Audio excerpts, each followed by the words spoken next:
আমরা প্রমাণ পেয়েছি এই বাড়িতে একজন খুনি আসামি ঢুকেছে। হ্যাঁ, এই বাড়িতেই খুনি। কোথায় লুকিয়ে আছে বলো? তাহলে এতক্ষণ ডাকাডাকি করছি, দরজা খোলনি কেন বলো? তোমার নাম কি? লতিকা। ওকে, এই তোমার নাম কি?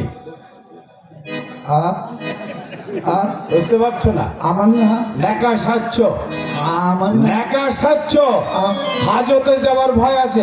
না স্যার, আর আসবো না স্যার, আর কোনোদিন আসবো না। আমাকে মাফ করে দেন স্যার, আমাকে মাফ করে দেন। যাও, বেরিয়ে যাও। আপনারা পিস্তল দেখেই তো আমার পানি বেড়ে গেল। আর যদি চলে তো আমার পেট তালে তো একদম মন বেরিয়ে যাবে। গেছে কথা কি গন্ধ বাড়িয়েছে রে। তোর সঙ্গে তো আর কোনোদিন দেখা হবে না, তাই শেষবারের মতো একটা শেষ থাকি হয়ে যায়। বলবন্ত সিং,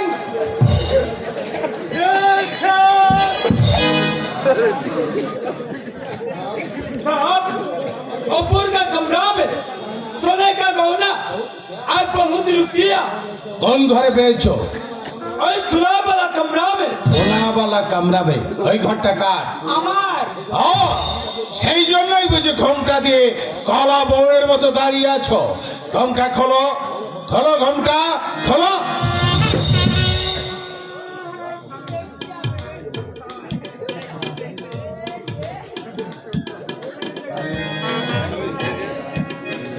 বলুন কি বলতে চান? বাড়িওয়ালি কোথায়? তাকে একবার ডাকুন তো।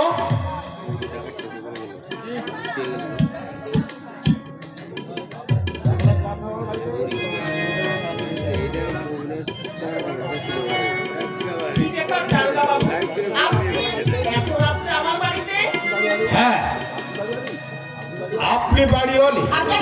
কেন বলুন তো? আপনার বাড়ির ভাড়াটের ঘরে চোরাই মাল পেয়েছি।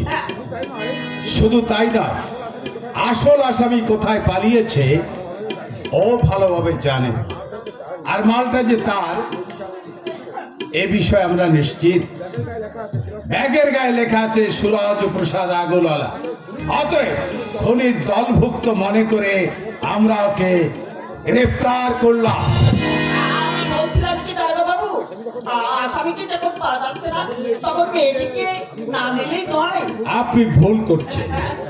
আপনি বাড়িওয়ালি।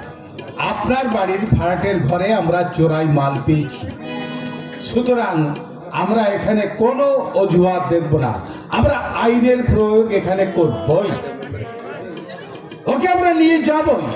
তারপর সত্য মিথ্যা বিচার করবেন মহামান্য আদালত। বলবন্ত সিং, তুমি আসামিকে নিয়ে এসো, আমি বাইরে অপেক্ষা করছি। এ তুই কি করলি রে হতভাগী? আসে দিদি,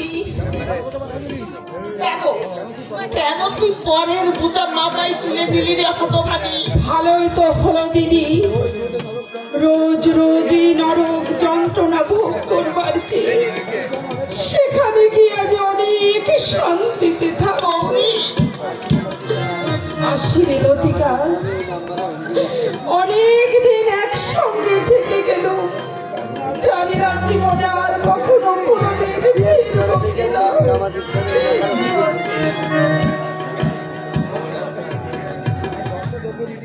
আমার ঘরটা তুমি দেখো দিগৌরী, আর যদি পারো জিনিসগুলো তুমি বিক্রি করে দিও দিগৌরী।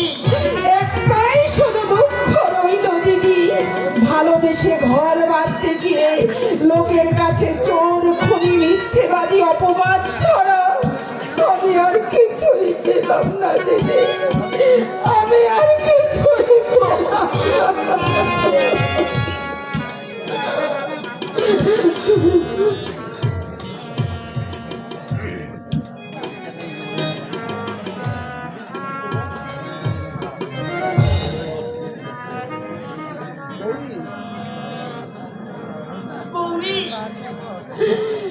দিদি তোমার চোখ